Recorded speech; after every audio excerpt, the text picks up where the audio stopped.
you people had submitted assignments and you can ask your doubts regarding the problem statement canvas that was assigned to you, the based on your idea that you had pitched in. I will, without wasting much time, I will hand it over to Taranjit sir. Over to you, sir.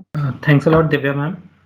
So, hello everyone. I hope you had a great time brainstorming upon your ideas and creating your problem statement canvas. So, I would like to discuss it one on one. And meanwhile, the founders of those startups can ask their questions as well. I'll suggest don't specify or don't generalize your target customers, right? You okay? So the bigger outer circle, name it PAM. P for Paris, A for Ahmedabad, M for Munich, Mumbai. PAM, right? Name the second circle TAM. T for Taj Mahal, A for Ahmedabad, M for Mumbai. Name the third circle SAM. Four terms that we would be using. These broadly define a market. ठीक है कि एक market के अंदर कितनी parts होते हैं और जो लास्ट वाला सर्कल है उस पर जाके आपको अपने टारगेट कस्टमर्स मिल जाएंगे कि इनको मुझे अपना प्रोडक्ट बेचना है. एग्जाम्पल के साथ सुनेंगे. पहला जो टर्म है that is PAM. It's called potential addressable market.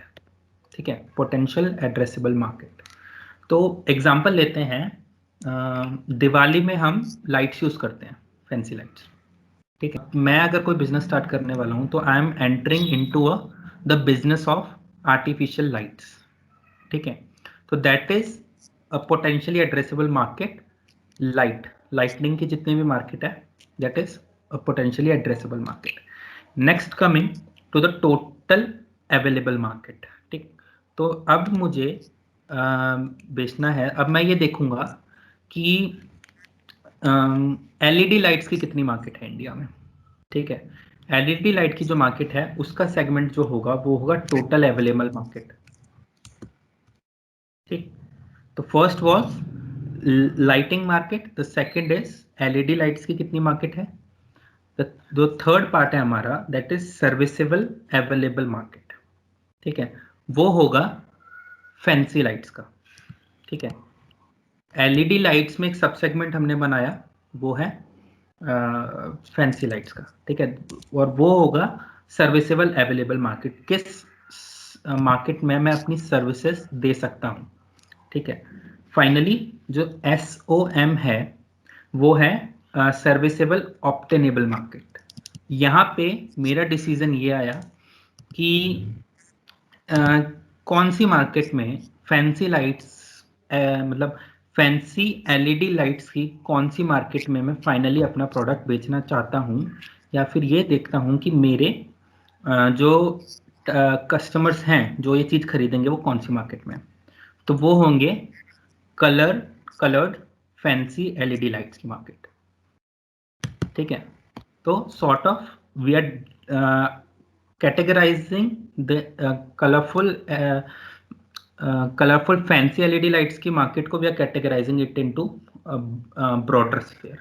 ठीक है, तो before entering into market, these four terms or these four layers of a market, these would help you in identifying whom you actually want to sell your product. ठीक है, तो first is potential addressable market. TAM stands for total available market. SAM stands for serviceable available market, and SOM stands for serviceable optionable market. Right. So this was the question asked by Ajay. So the question was, to what degree these technical indicators are required. Ajay, if you wish to include it in your presentation, okay, try compressing it, all these factors, all these indicators into a single slide, right? Although you can just specify the numbers कि PAM इतना है मेरी मतलब जो मेरी market है उसमें PAM इतना है, TAM इतना है, SAM इतना है और SOM इतना है. आपको बोलने के लिए बस इतना ही टाइम मिलेगा आप कहीं इन्वेस्टर को प्रेजेंट कर रहे हो तो. ठीक है, आप पूरी स्लाइड उनको एक्सप्लेन नहीं कर सकते इन चार इंडिकेटर्स के बारे में. ठीक है, तो I would suggest these 4 indicators are not at all required while you are presenting somewhere, although for better research and better understanding of your target audience, I would suggest to have a bit look at these 4 indicators. Also, at which stage of the process problem statement, market size or business plan is more benefited to use by the use of technical indicators. Obviously market size. ठीक है, आपने SOM पता कर लिया कि coloured fancy LED lights का मेरा late से $500 मिलियन का इंडिया में एनुअल मार्केट है, ठीक है, $500 मिलियन का, ठीक।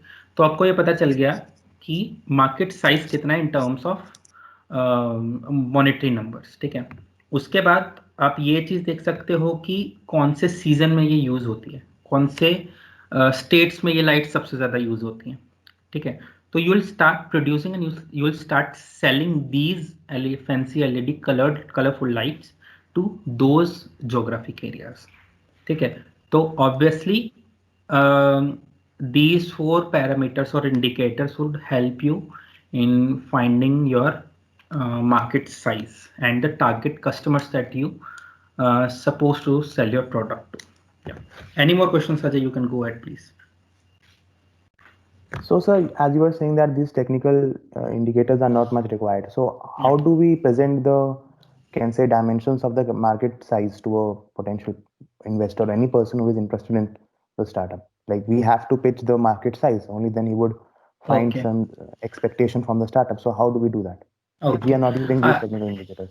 Okay, so I'll explain it to you. I have a meeting with an investor next month. So what I'm going to tell him that 1.5 million engineering graduates graduate every year out of the 6,600 engineering colleges in India. Okay, and that this was the market size, that is SOM, the final, those who those customers, B2C customers, to those I will be selling my product or service. Second, in terms of monetary figures, the higher education market in India is worth 43,500 crores. ठीक है, मेरे को इससे ज्यादा time ही नहीं मिलेगा बोलने का, और उन्होंने मुझे 7 मिनट दिए हैं बोलने के लिए। 7 से 10 मिनट आपको प्रेजेंट करने के मिलेंगे, 5 से 10 मिनट आपका क्वेश्चनर चलेगा, एंड दिल डिसाइड इट ऑन। एमबीए वाली टर्म्स आ जाती हैं ये, ठीक। अगर इन चीज़ों को हम सही से यूज़ करें तो हमें बिल्कुल ब्रॉडर स्फीयर ये पता चल जाएगा कि मेरे को किसको बेचना है अपना प्रोडक्ट, क्योंकि जिसको नहीं खरीदना, ठीक है, जो मेरे SOM में नहीं है, ठीक है, हो सकता है मेरे SAM में हो, सर्विसेबल अवेलेबल मार्केट में हो, बट SOM में नहीं है, ठीक है, वो खरीदना ही नहीं चाह रहा, तो मैं उसको बेचूंगा क्यों, ठीक है। लेट से कि कोई हमारा CFL खरीदना है किसी को, ठीक है, वो PAM में है बट वो TAM में नहीं है, टोटल अवेलेबल मार्केट में नहीं है, ठीक है, ठीक। मैं LED बल्ब बेच रहा हूं बट उसको CFL खरीदना है, वो खरीदेगा ही क्यों, ठीक। तो ये चीज अगर आप यूज करोगे तो आपको फिल्टर आउट हो जाएंगे जो कस्टमर, जिन लोगों को आपको नहीं बेचनी अपनी चीज। लास्ट में आपको ये पता चल जाएगा किसको बेचना है, किसको नहीं बेचना, किस पे फोकस रखना है और किस पे कितना फोकस रखना है, ठीक है। तो पिच डेक में ये चीजें आप हो सके तो थोड़ा सा अवॉइड करिए, जनरलाइज करिए इस चीज को, इन द सेंस कि मेरी जो टोटल मार्केट है, आप लास्ट में आके SOM की ही बात करेंगे, ठीक है। SOM जो है मेरा वो इतना है, 1.5 million engineering graduates a year from 6,600 engineering institutions in India, ठीक है। और मॉनेटरी टर्म्स में अगर इसी चीज को मैं बताऊं, 43,500 करोड़ की मार्केट है एनुअल इंडियन, ठीक। तो avoid using these technical terms in your pitch deck, while you can obviously use these as well as other approaches. जैसे फाइनेंस की बात करें तो आप फोरकास्टिंग करोगे, बॉटम अप अप्रोच यूज करोगे, टॉप डाउन अप्रोच यूज करोगे, ठीक है। वो चीज आप कैलकुलेट करने के लिए यूज कर सकते हो, आप उसकी कैलकुलेशन पिच डेक में नहीं दिखा सकते। सेम चीज इस थ्योरी वाले पार्ट के साथ है। I am clear, Ajay. Yes, sir, definitely. Thank you, sir. Okay. Thank you so much, Tarunjit sir, for taking the session.